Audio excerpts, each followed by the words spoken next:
screen. Okay, it's telling me to sit tight. Logging me on, I guess. Sit tight. It says sit tight. The presenter hasn't started the broadcast yet. I got Diane on here. Oh, do you? Okay. And it says 4 attendees. Yep, 4 attendees. Right. So you're looking at what are you seeing right now? I'm just seeing the saying that the presenter hasn't started the broadcast yet, but I can request to speak, and maybe that'll. Yeah, go ahead and do that. Let's see what happens. See how my luck holds out. All right, Adam. Hey. Can you hear me? Hang on a second. You're there. I'm going to review your request. Diane wants to speak. So invite a speaker. Can you hear me? I can hear you. Beautiful. Now you hear me through your speakers? Here we go. Something's happening. It's a miracle. It's Google Hangouts. Is that this is through Google? Okay. That's it. Install plugin. Oh, do you see my screen yet? I do not. Well, install it wants me to install a plugin, but I have a VPN system here that may end up not letting me install something. Well, you know what? Here's what I'm going to do. I'm going to go ahead and get us started while you're plugging away in the background, and I'll go ahead and read the questions, and we'll have a little chat. And if it works, it works, and if it doesn't, you know what? It'll still work. How's that? Okay, because you can hear me on your speaker there. Yeah. You're doing just fine. You're coming across 5 by 5, as they would say. So I'm going to give my introduction, and we're going to kick the festivities off. Hey gang, Adam Von Romer here, author, speaker, seminar leader, 32-year veteran of the commercial investment real estate world, and founder of the Commercial Real Estate Academy. And tonight's guest is Diane O. Rivera, Vice President of IPX 1031 Tax Deferred Exchange Services, right here in beautiful sunny Fort Lauderdale, or I should say Miami. And Diane's been in the 1031 industry for over 19 years. And she was a guest at my office today, so she hasn't had enough of us yet. So without further ado, say hello to everybody, Diane. Hello, everybody. Hope everyone's well. I'm going to pop your bio and your publicity still up on the screen so everybody can get a quick look at that. And if they wanted to reach out to you directly, what is your phone number? Okay, I can be reached at 305-340-9993. That's my direct line. Gotcha. So do that again, 305? 305-340-9993. Beautiful. Hey, Franco and Alex said hello, so they're hearing you fine. So we are good to go here. Moving right along, let's start the festivities with. Tell us a little bit about your background and in the industry.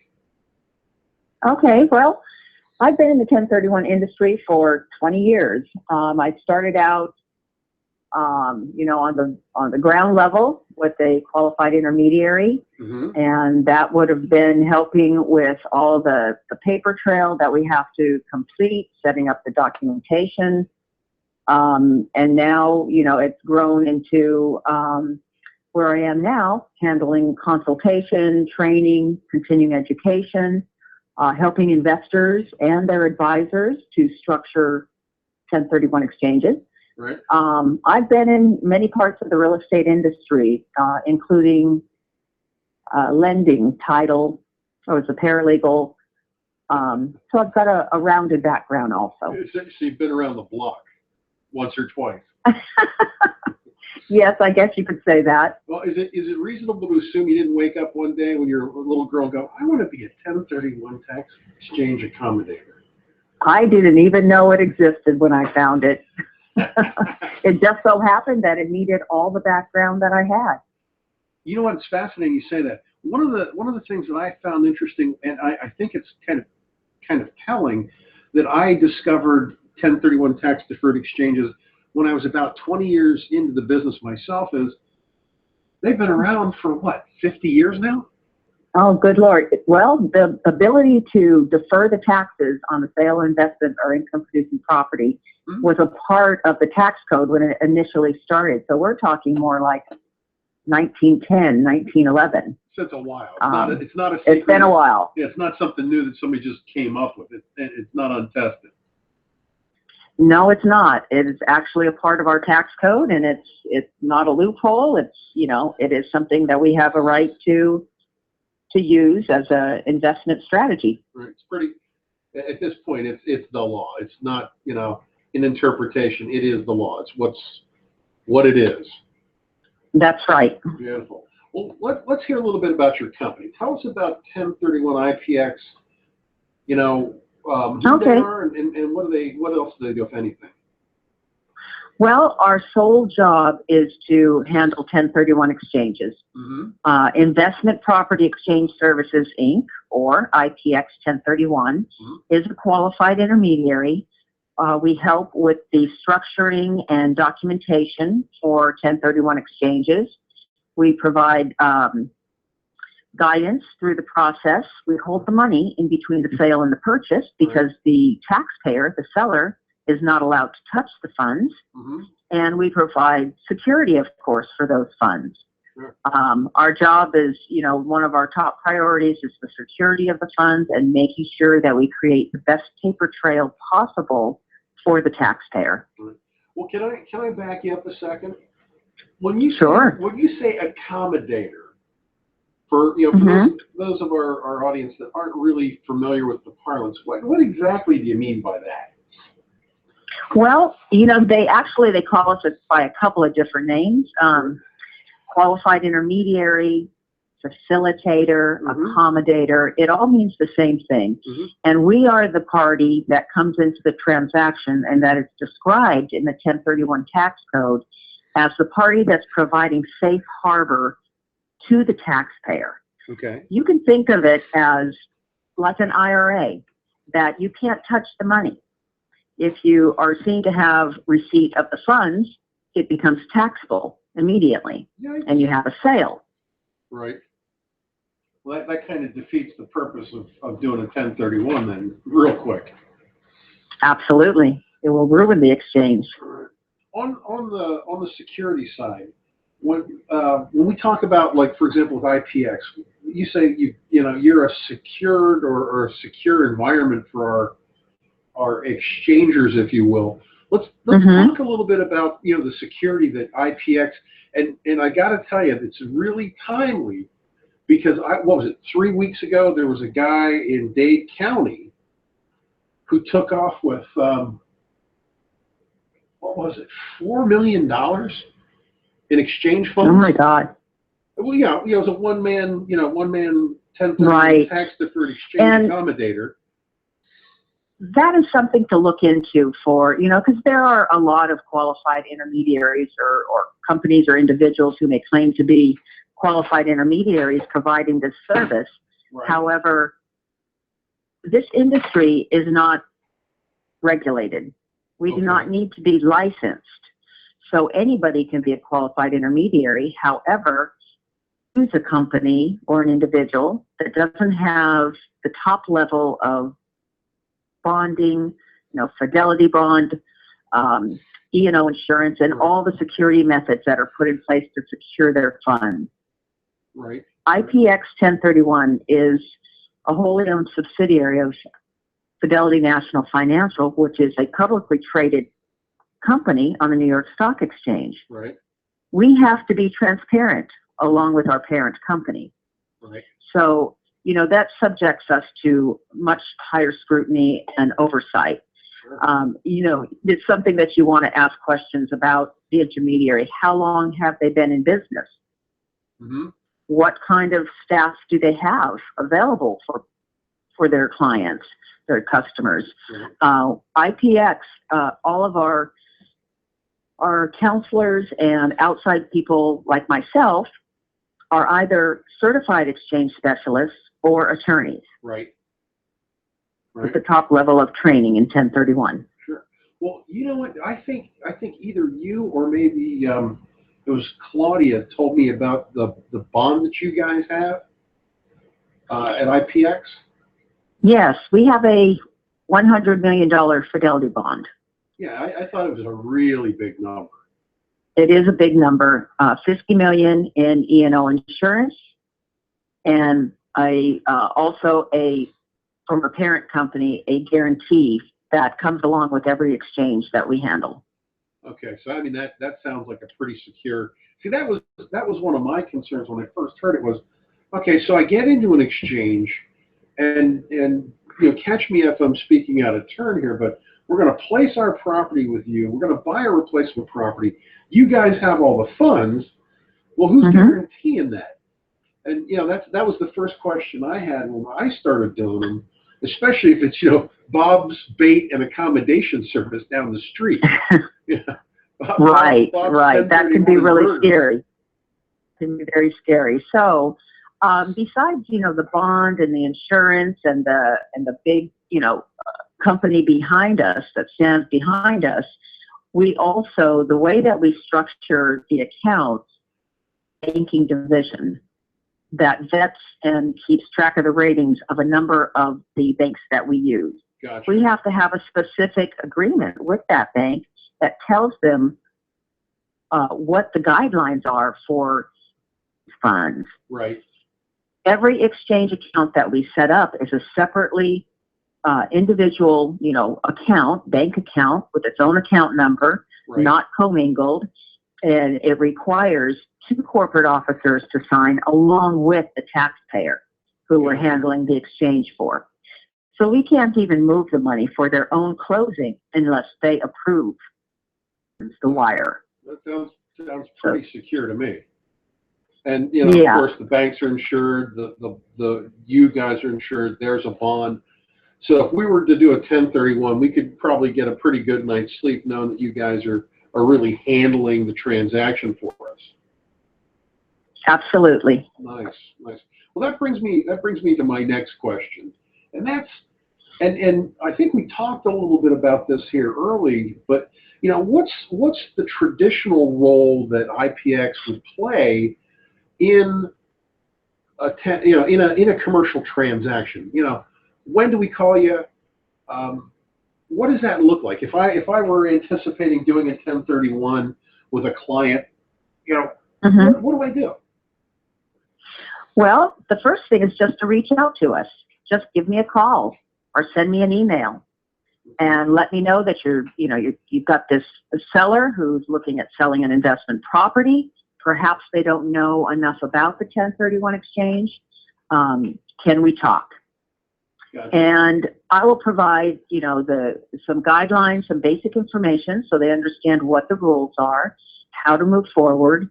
And just from that small conversation that we can have, I can help identify if there are any problems, foreseeable problems in what the person is wanting to do, or even issues for, you know, maybe how long they've owned the property or how the ownership is held.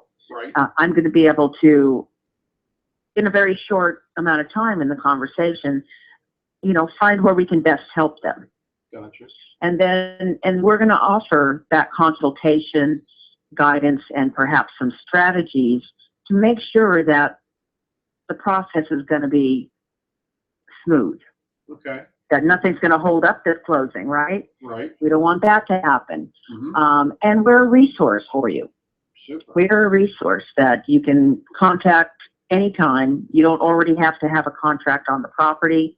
They can just be thinking about selling and not know yet, which also is we are a useful source to you to help you get that listing. Gotcha. You know, if the client doesn't want to sell or is not thinking that it would be beneficial because they know they're subject to taxes, right, we can explain to them how they can, you know, grow their real estate portfolio and not pay any taxes. I can't tell you how many times in the last 33 years I've encountered that. Well, if I sell it, I'm going to have to pay capital gains tax. Hey, while we're on that topic, if you don't mind, let's talk a little bit about debt and equity and what you really got to do to make an exchange work. Is that okay? That's okay. You got the time, I got the time. Yeah, let's talk a little bit about the debt equity situation and what the rules are regarding that process. All right. Well, I'll tell you something. This is a little bit of an area of confusion for people because there's two different sets of numbers that we look at in a 1031 exchange. Okay. The first thing is we want to know what the tax liability is. Right. How much capital gains does this person have that they're going to have to recognize when they sell? Mm-hmm. And really, it has nothing to do with your equity and your debt in the property. So the first thing we're going to look at is what is their basis in the property? You know, what did they pay for the property? Mm-hmm. That's that cost basis. Mm-hmm. The number of years is going to determine how much in depreciation they've taken, Sure. which lowers their basis. And then you look at today's market value. And right there you can see the capital gain tax liability. You'll recognize that number, and it has nothing to do with your profit or your equity and your debt. Yeah, so now, once we see that and we know that, hey, this is a great opportunity for this person to be able to take advantage of the 1031 exchange deferral, then in order to make sure that they completely balance their exchange, they need to purchase property of equal or greater value. All of the net proceeds that come out of the sale should be used as down payment on the next property or even diversified into multiple properties. Okay. And they replace their debt. Gotcha. If you go equal or greater in both equity and debt, then you've balanced your exchange and there'll be no taxable boot, which boot is something is anything in the transaction that's going to be taxable. Gotcha. Well, you know what that brings to mind? I knew a guy here in Dade County that bought a building. I want to say he bought the building in like 1976. And he owned that building until I met him, and I want to say it was around 2006. When he was thinking about selling the building. And at that time, the market value of the building was $4 million. And he paid a fraction of that. Oh, it was ridiculous. It was probably $400,000 when he bought it. Right. So he had a tremendous gain. And of course, owning it for that long as an improved piece of real estate, an investment property, he took depreciation. Oh, yeah. So that basis in his property is probably zero or very close to it. Well, 40 years, I'd say it's probably nothing. Exactly. So that whole $4 million would be taxable. Yikes. And that's quite a chunk. Yeah, that sounds like a big check to me. A big check. We've got to know or have an idea what our basis is in the property. And then we've got to buy something that's equal to or greater than the relinquished property, the property we're selling. That's right. Okay. Yeah, so that person in that scenario would be saving $1 million or more in taxes. Oh, I gotta believe that. I mean, 400,000 to 4 million. What's that? $3.6 million in exposure. Right. That's a lot of taxes. Exactly. And one of the power points of a 1031 exchange is the ability to leverage. Right. So if you think that you want to buy a new investment property or more than one investment property, if you had to take a chunk out of your proceeds to send it to the IRS, you're left with much less cash to put forward into investing. When you go to a lender and say, how much will you lend me? And they say, well, 75% loan to value maybe, then you look at how much property you can afford to buy based on what you're left with after paying taxes, and it doesn't make any sense. Yeah, that when if you do the 1031 exchange, you have another $1 million to reinvest. Yeah. Yeah, well, that makes sense. That makes sense. Well, now here's the next question. And we might have to tailor this a little bit, but when do you typically get involved in a transaction, or really when should we think about getting you involved in that transaction? I mean, when's the ideal time that like, you come sweeping in from the wings? right. I like to, it doesn't cost a dime to call in the very beginning Okay. and to make sure everybody's on the right track. Right. Because if you wait too long and you get very, tied up in the whole process of the inspections and the finance and the closing and everything else that's happening with the transaction, sometimes people actually forget to call us. That's usually enough done. And if you're sitting at the closing table and you forgot to set up your exchange, that's going to be, it's going to be a real rush job for us, for one thing. I mean, can you even pull that off? I mean, we can, yes. We can, if everybody will cooperate, which means they got to give us maybe an hour or two to pull everything together to get the documents over to the closing. Yeah, but that's not the ideal situation. I think we can agree to that. No. Gotcha. Absolutely. Gotcha. Now, you know what? That makes me wonder. Is there, or do you provide? Is there any like special paperwork we need to get together, or, I mean, is there anything that we have to be aware of? There is, actually, because our documentation, is the support document for a taxpayer. Right. Who's reporting to the IRS that they did a tax-deferred exchange. Right. We need to have accuracy in our documentation. Okay. Of course, we become a part of the transaction, so we need to have a copy of the sales contract and the purchase contract on the other end. Right. We need to confirm exactly how they hold title to the property. Gotcha. So we need to see, is it an entity? Is it an individual? How does their name show on title to the property? And then, of course, we need identification because we want to make sure that's the person that's going to be helping to approve, that's going to be the approver on signatures for the transfer of the funds. Oh. So we want to see all of this documentation before we can set up the exchange paperwork. Gotcha. And that paperwork is an exchange agreement. Okay. There's assignments of the contract that get signed at the time of the closing, gotcha. Which is what brings us into the transaction. We actually step in the shoes of the seller. Yeah, that's what I thought when you were talking earlier today. I thought that you'd mentioned that really and truly you guys kind of step into the deal and you become the buyer and seller in some form or fashion. So I didn't misunderstand that. It's for a moment, really. What happens is that the ownership rights flow through us at the closing. Gotcha. So, I mean, you guys, we've got to get some kind of documentation, put it into our contract or, our purchase and sales agreement. So we've got that in there. Right. And the sooner I just want to note that the sooner that we see that documentation, the more advantageous it is to the taxpayer, because there could be things that we identify in the contract or in title, some kind of issue, and if we see that a few weeks before closing, then that gives them time to remedy the situation if there is a remedy for it. Yeah, we can get the little boo-boos cleared up. Exactly. One of the things I tell my folks is, commercial transactions are not without problems, and if there's no problems, that's a problem. Because that's just the nature of the business. Let's talk. They're complicated. Yeah, it is, and there's always problems. It's not the problems that kill the deal; it's the surprises.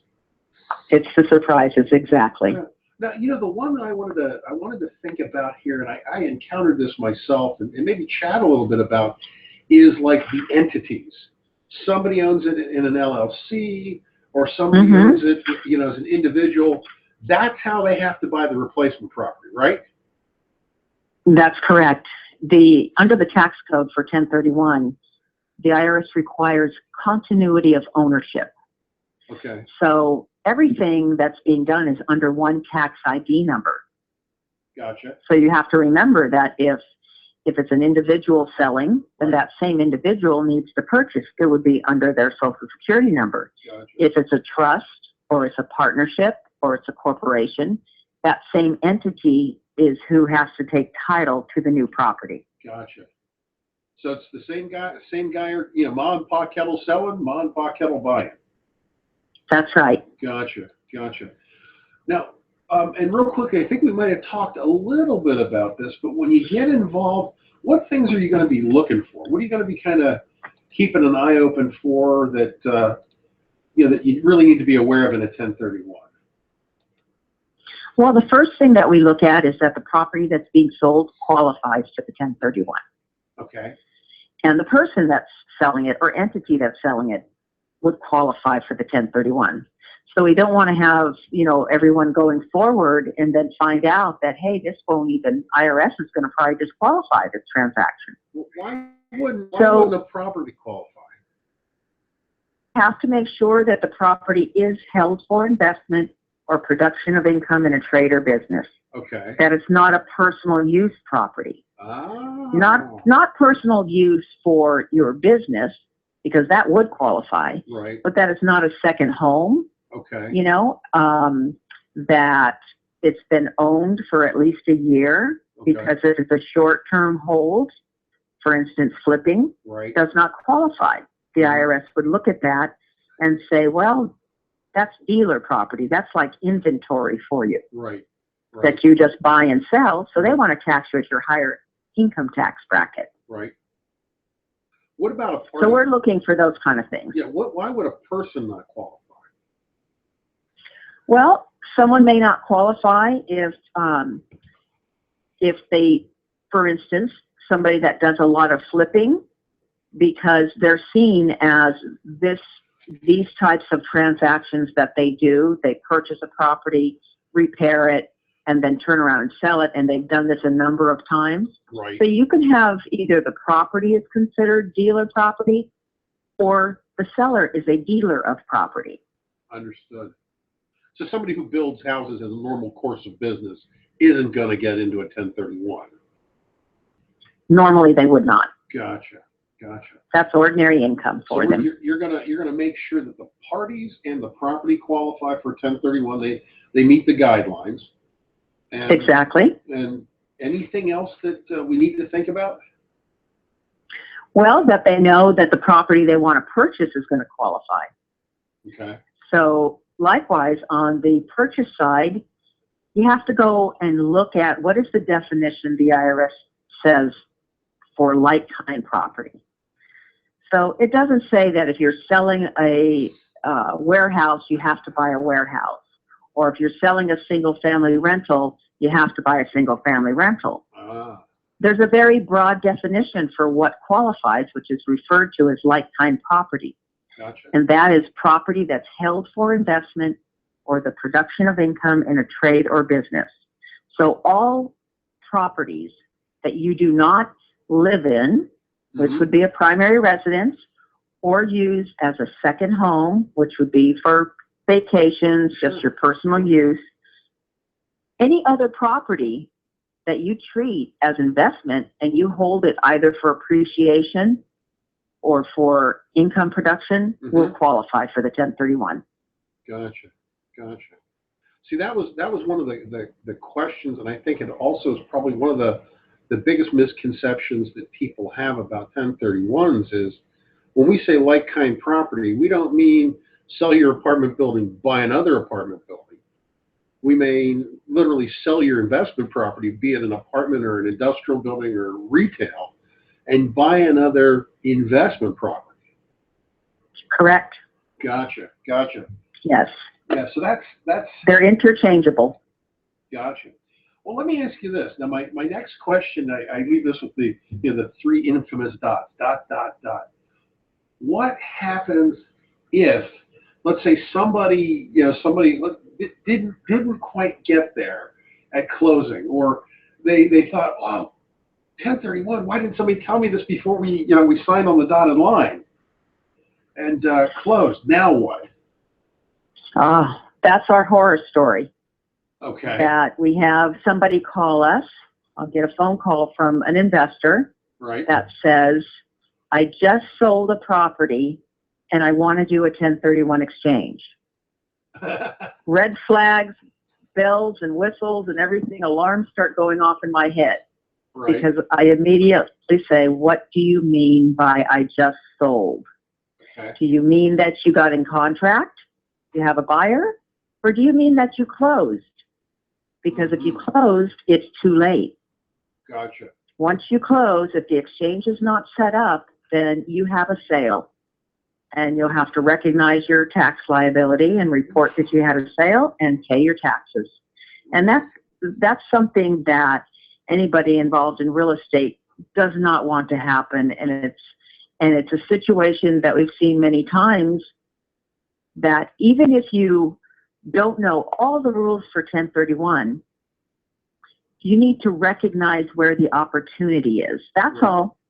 Because I can explain the 1031 and make sure they understand what the process is, so that they know if they do want to defer the taxes, or at least leave that door open, that the exchange must be set up prior to the closing.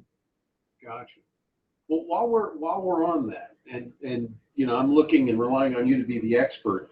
There's a traditional 1031, right? Right. Isn't there a reverse exchange? Yes, there is. There's a number of different formats for 1031 exchanges. Okay. There's a number of different things you wouldn't normally think of that can be exchanged. Okay. So first of all, we handle, 1031 exchange is normally, the regular one would be a delayed exchange, where you sell one property and you close one day, and sometime thereafter, within the time frame that we have to adhere to, you close on your purchase. Gotcha. But at times, an investor may need to close on their new property first before they are able to close on what they're selling. That structure would need to be a reverse 1031 exchange. Okay. Okay? Yeah. So it comes up in a couple of different scenarios. Let's say that you have an investor in contract on the sale of their property, in contract on their purchase, and as they're going along, they've made their deposits on the purchase, everything's going fine, and then their deal falls apart on the sale.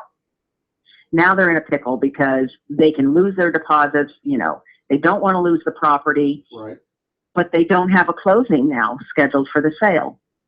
A reverse exchange would allow them, under a couple of different structures. The easiest way is if someone is able to pay all cash for the property, but we can work with a lender also with financing on the property. The reverse exchange requires that we hold title to one of the two properties. The easiest place to take title is the new property. So our exchange customer actually becomes our lender. They put up the funds to buy the property. We give them security for that financing, and we take title while we're waiting for them to get another buyer so we can close and get the proceeds from the sale, which we then take and funnel back and have a transfer of ownership on the new property to the client, the taxpayer, and pay them off for the loan that they made us to buy the property. Gotcha. You just brought something up, and I wanna ask you the question. The time frames. What's the time frame? Well, this is one of the most critical parts of the 1031. We have, from the date of closing on the sale, that would be day zero, let's say. Okay. They have 180 days to complete the process, which is the sale of one property and the purchase of the replacement property. Okay. The toughest part is the 45-day identification. So you have this time frame that starts from the day of closing on the sale, and by the 45th day after that closing date, they're required to provide a list of their potential replacement properties. There's a couple of different rules for that as to how many you can put on your list. They just can't go and grab the MLS and submit it. And no, they can't. They can't say, we're going to buy let's say, a 2-bedroom, 2-bath condo in such and such condominium, new building that maybe has 300 of those condos. Okay. That's not specific enough. The IRS requires it to be unambiguous, meaning you need the specific description of the property. We're buying this from that chair.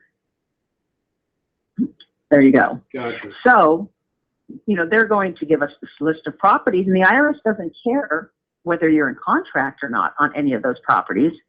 But my best advice is that you look early, you know, once their sale is going fine and, you know, inspections are going well, financing is going well, there's no reason they can't be out looking for property even then before they close. Right. Or at least be ready as soon as they close to be out looking for property and not worrying about identification, but be focused on finding what they want to purchase and getting it under contract.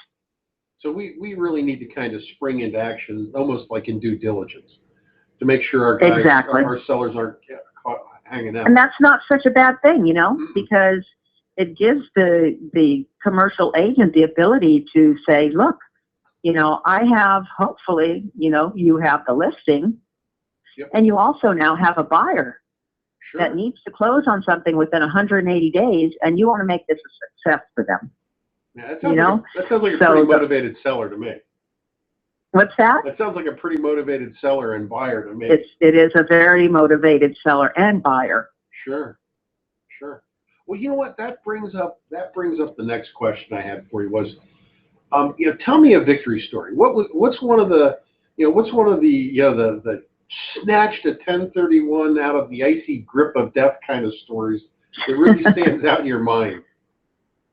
Somebody who maybe didn't know about a 1031, but, you know, saved oodles of money, or, you know. I tell you, the amount of money that an investor can save that they're not aware of is amazing. Thousands and thousands of dollars. Let me tell you this, that, you know, sometimes we'll have people give us a call and they say, well, my CPA or my realtor told me to call about a 1031, but, you know, I thought that, you know, it's only 15%, so why don't, you know, I just pay it, because I'm going to have to pay it someday anyways, right?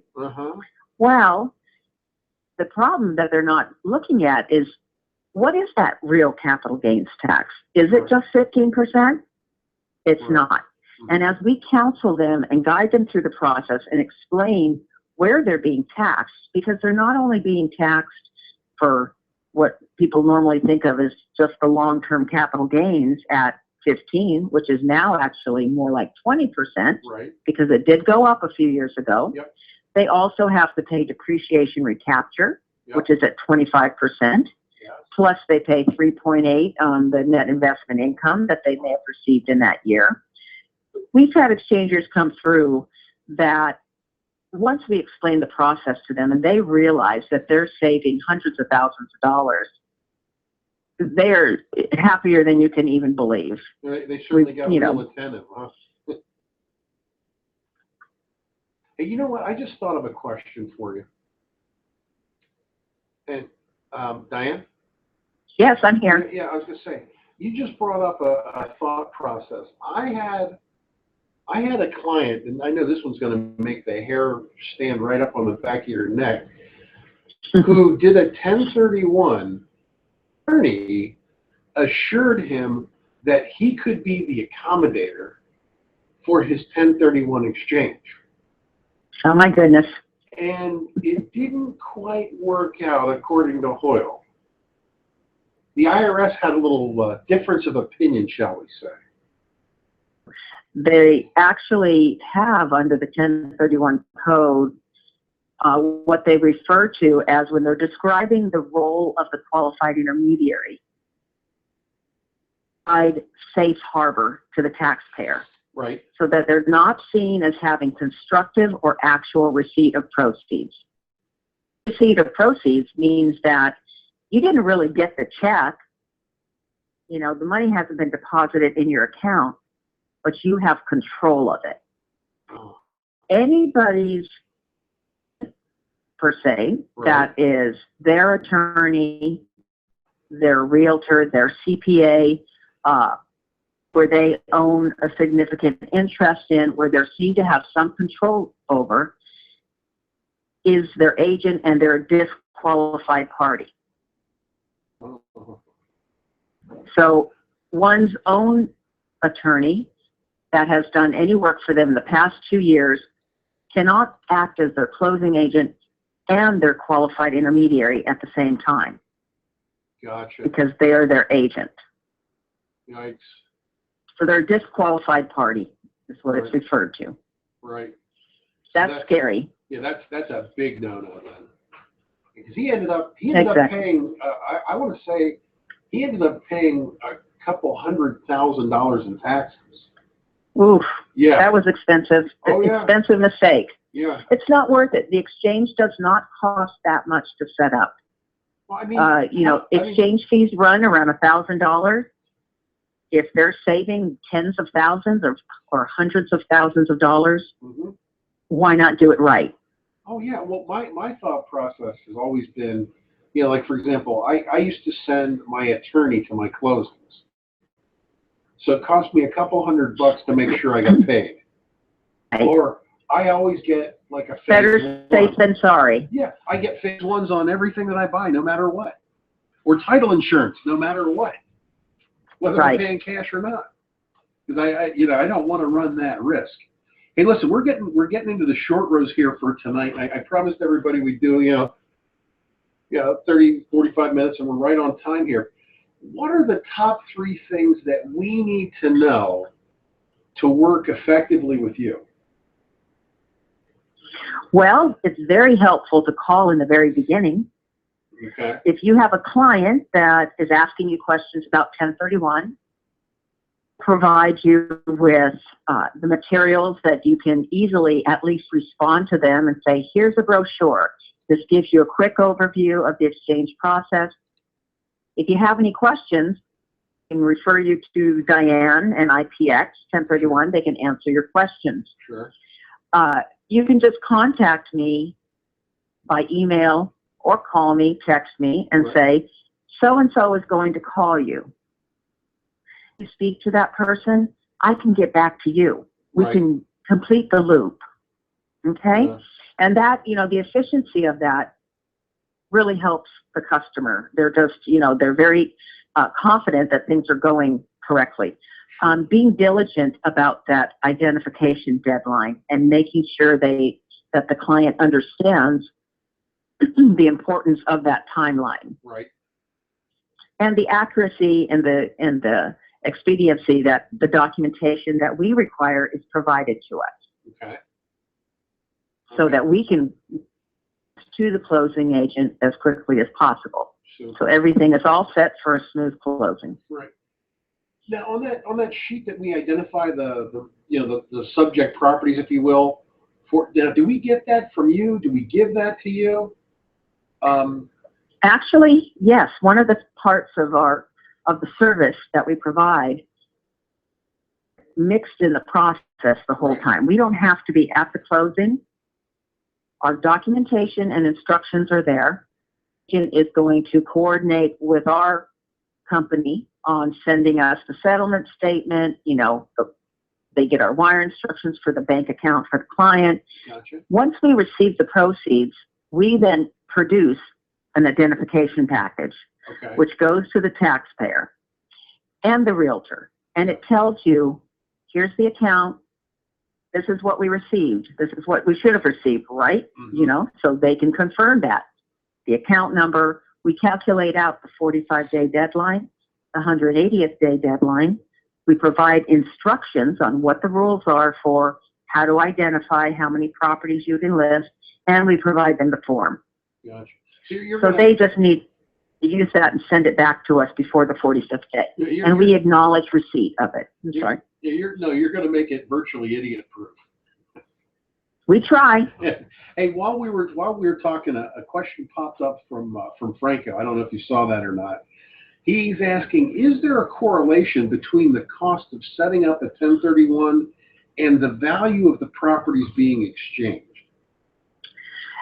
For a delayed exchange, there is not. We can handle a $100,000 sale of property for an exchange for a $1,000 fee. Right. It could be a $50 million property. It would be $1,000 for the fee. We're doing the same thing. Sure. There sometimes comes into play other things that may be certain other fees. For instance, if the seller's carrying back financing or receiving something in the exchange that we actually have to take ownership of for them to sell to get the cash into the exchange. Okay. Sometimes there's an extra fee for doing something like that. If it's a very large transaction and they would like to have a qualified escrow account or another type of more secure, fully insured account, right. Well, the bank may have a fee for that.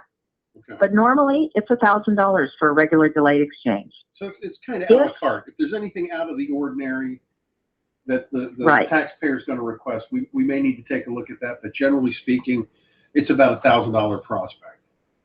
Exactly. Unless, of course, it's a reverse exchange or any type of exchange where we're doing some construction right. where we have to take title to a property. Then the fees are higher. Gotcha. And we need to look at the type of property and the value. Understood. Well, that kind of makes sense. I mean, if you guys are stepping into that position, there's some risk inherent in that. And, you obviously have to be compensated in some form or fashion for it. So, all right. There's some liability to be on the chain of title. Right. Well, for all practical intents and purposes, Diane, that basically wraps up all the questions that I had for you tonight. Do you have any parting thoughts you'd like to leave us with? Well, I'd just like to say I'd look forward to hearing from any of you, all of you.